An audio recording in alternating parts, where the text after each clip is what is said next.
Sige, diretso.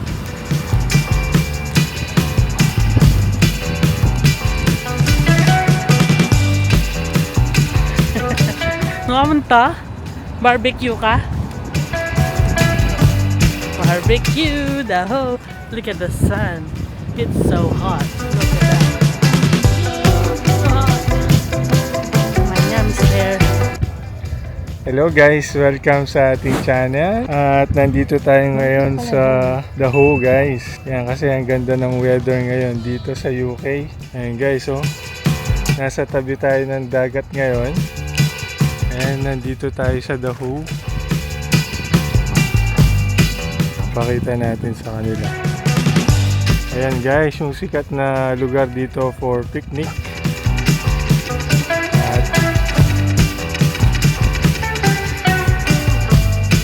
Ayan, dahil maganda yung weather ngayon, mainit, napag-decide namin ni Chen na mag-picnic dito sa Daho. At dahil wala pang sweldo, nagbaong kami ng aming kakainin at lulutuin for today. So ayan, nakapaglatag na kami dito guys. Tapos ito yung baon namin. Ayan. Kaya isa-isayin natin yung baon natin guys. Ito yung barbecuehan kanina. Binili ko disposable para makapag-barbecue tayo dito. Ayan, dito tayo. Ayan guys. Large instant barbecue. Convenient outdoor cooking. Burns for up to 1.5 hours. Ayan, ito yung gagamitin natin mamaya. So ito guys, papakita ko yung dinala namin. Nagdala kami ng banig. Tapos dinala ko rin yung asawa ko, yan si Che. Nagdala ako ng throw pillow, dalawa para may higaan kami. Tapos isang blanket. Ayan.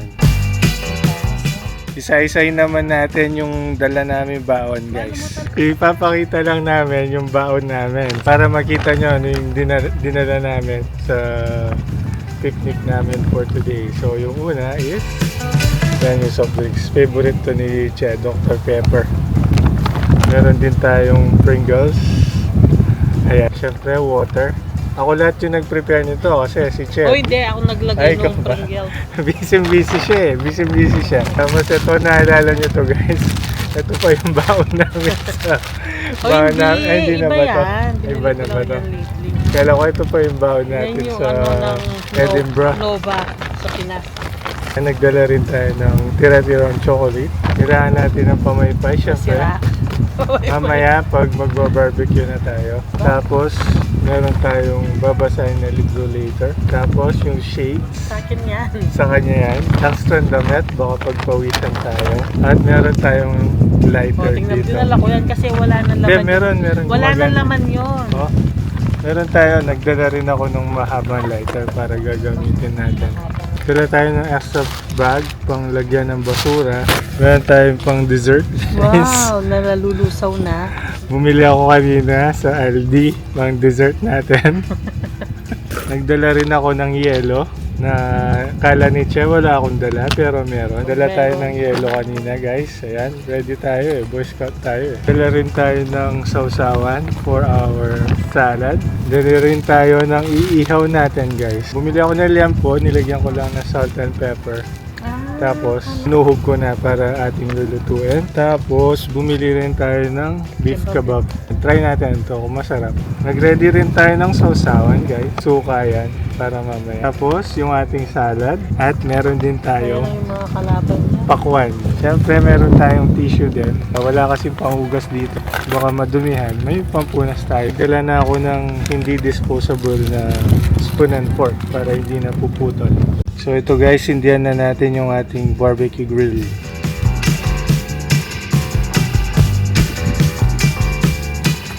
So sabi niya, tatanggalin lang muna daw natin to.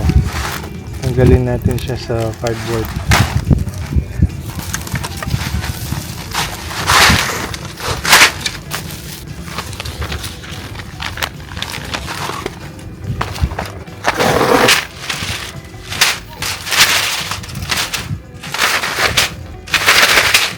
ayan guys, tapos sisindihan lang natin. Ayan. So, nasindihan na guys. Wait lang natin siyang magliyab. So, ganyan lang guys. Tapos, hintayin lang natin magliyab. Hintayin lang natin mga 10 to 15 minutes daw. Then, okay na yan. So, habang hinihintay natin yun, magpipicture-picture muna tayo guys. So guys, so pwede na itong ano natin. Huli.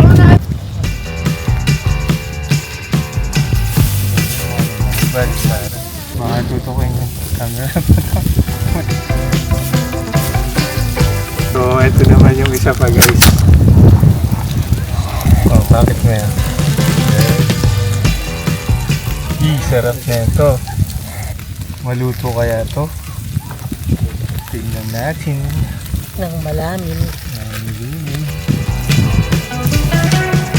Mabilis lang maluto guys kasi nakadikit sa sa charcoal.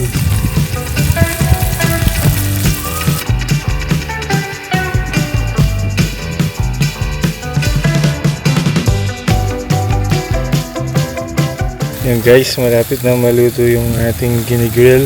Nagji-jet ski sila guys, oh. Ang galing, oh. So gagamitin na lang natin itong takip. Nakalimutan nating magdala ng plato. So guys, tara, luto na to.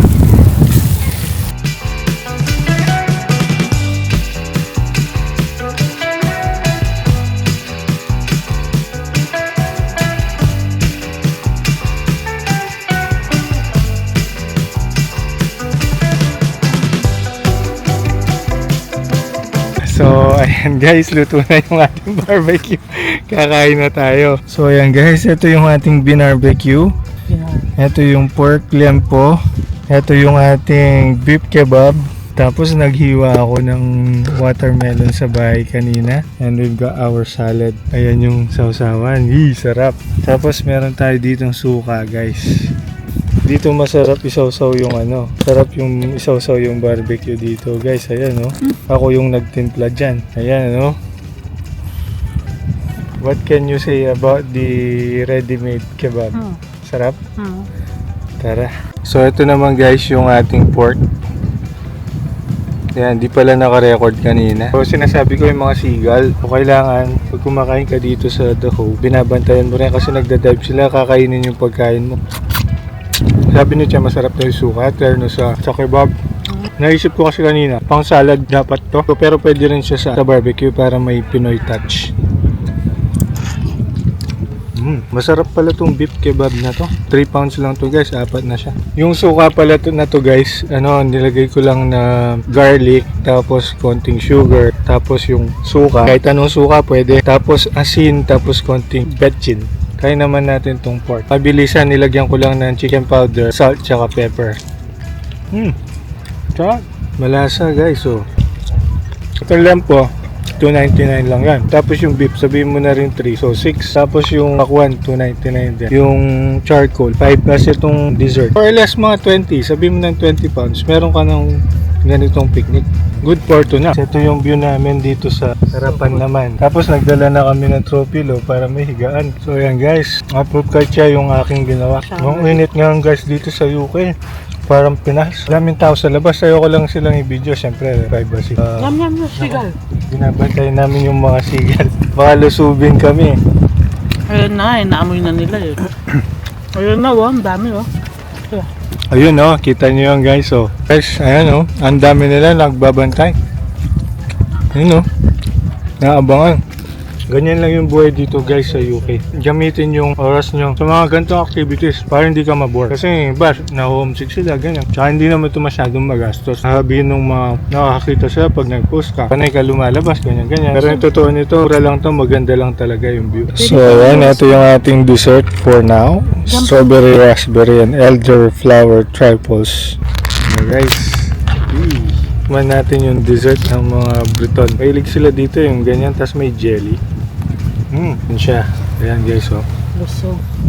So, yan guys, pakwan naman. Ito maliit lang, syempre. Hindi tayo masyadong magpapakwan, nakakatayo ito eh. Yung pakwan dito, hindi masyadong matamis. Iba pa rin yung pakwan sa Pilipinas. Yan tissue please. Dr. Pepper pa more.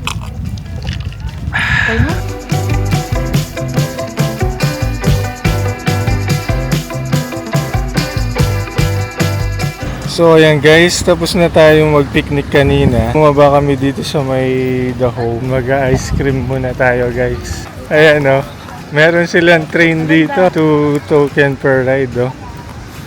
Tapos meron silang palaro dyan. Yung may nagtitinda ng ice cream. Yan, tapos dito sa ilalim. Ayan, pwede kang mag-swimming dyan guys. Ayan o. Ayan pala yun. Ice cream muna tayo doon. Sayang wala tayong damit. Ang sarap ng weather ngayon dito sa UK guys. Mainit. Dito na tayo guys sa ating bilihan ng ice cream. Dito. Ayan no. Tara, let's go.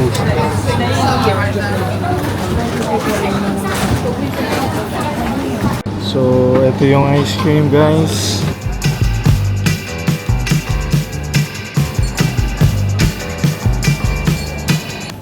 So, ito guys yung in-order natin. Pares lang kami ng flavor ng Che. Blackcurrant tsaka Rocky Road. 2 scoops in 1 cup. So, ang price nito ay 9 pounds guys. Ito yung Rocky Road. Nandito pala tayo sa Ocean City. May blackcurrant siya doon sa baba. So, titigman natin yung kay Che. Ay, mas masarap ito. Ang cheesecake na to. Okay na yun, 1 scoop. Kasi Che naman daw, nainggit. Ito, una. Gaya ka, no? Sarap. Yeah. Currant cheesecake. Refreshing. Guys, may train. Ayun, no? Hello guys. Ayan sa ilalim, yung pwedeng pag-swimmingan. So tara baba tayo. Di tayo masyado mag-video doon. Maraming tao. Ayan si Che nagbabad na. Ano niya, malamig? Lamig.